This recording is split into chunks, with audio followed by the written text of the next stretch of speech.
Welcome to my video on 10 tips to help your child read.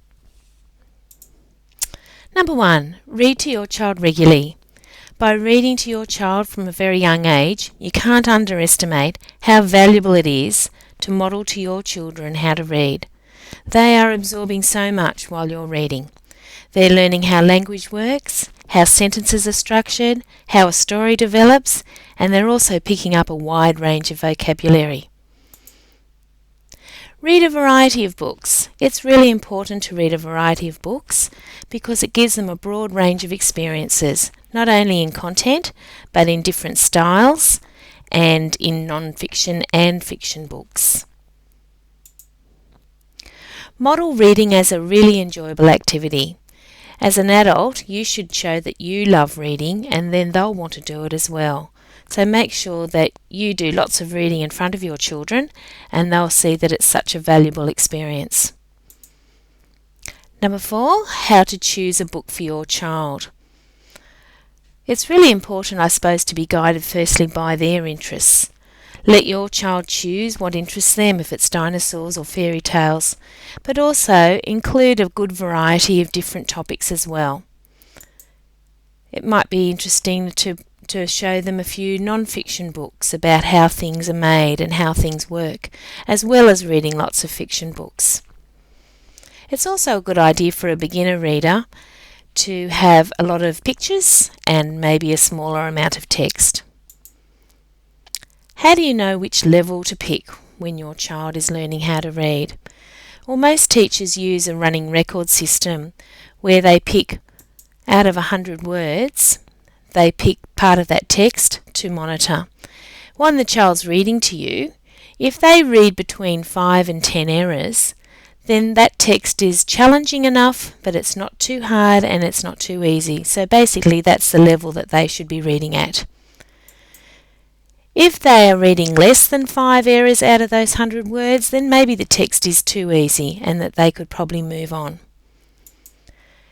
If they are reading more than 10 errors out of those 100 words, well then the text could be getting a little bit too hard and they're having to work really hard to decode it. And then when that happens, they tend to lose a lot of the meaning of the text. When you're starting a new book with your child, it's really important to have a good discussion about the book and the cover. We call this the orientation. So, for example, in The Hungry Caterpillar, you might talk about what's it like to feel very hungry, what sort of foods do you eat when you're hungry, what do you think a caterpillar eats, and if you know that it's a counting book, you could also explore numbers 1 to 10, count with your child, have a look at words that represent 1, 2, 3, 4, and so on. So a lot of discussion about the type of language that they're going to see in the book is really useful. Number 7, when your child's reading and they come across a word that they can't read, just pause for a minute and see if they can work it out themselves. It's a good idea as well, after a couple of seconds, to give them some prompts. So maybe you could say, why don't you read that sentence again? Why don't you look at the pictures for a clue? So you're teaching them some strategies that they can then start to learn themselves. They might even try rereading it again and having a guess at it, or even looking at what the first letter is to help them to sort out what the word is. It's really important to praise them too for trying those strategies. So, for example, say, I really liked how you reread that sentence and you tried to work it out yourself, or I really like how you sounded out that word, or you looked at the pictures for a clue. So praise them for the strategies that they have used.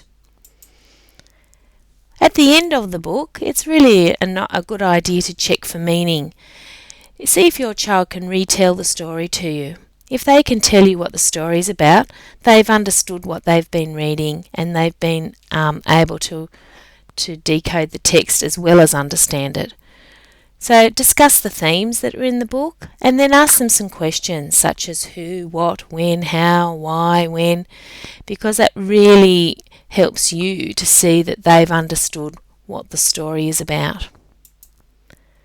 Make reading a part of your daily routine. The more often you read, the more fluent your child's going to become, and they're going to start picking up all those strategies, and they're going to become automatic when they read. Make reading an enjoyable experience. You certainly don't want to force your child to learn how to read. You want them to love it, and you want to come back to reading again and again. Make sure you pick a time when it's a special time for just you and your child. They're happy, they're not tired, and the same for you. Make it a really fun time. Well, let me just recap on those 10 tips to help your child read. Number 1, read to your child regularly. Number 2, read a variety of books. Number 3, model reading as an enjoyable activity as an adult. Show your child that you love reading too. How to choose a book for your child? Pick a good variety. Which level? Have a look back at that previous page and have a look at how many errors out of 100 words. Spend some time orientating the new book, talking about it, giving them the language that they're going to see in the book. Don't forget, pause, prompt and praise. Check for meaning when they've finished reading. Number 9, make it part of your daily routine. And number 10, make it an enjoyable experience. I hope you've enjoyed this short video, and remember, have fun, enjoy reading with your child.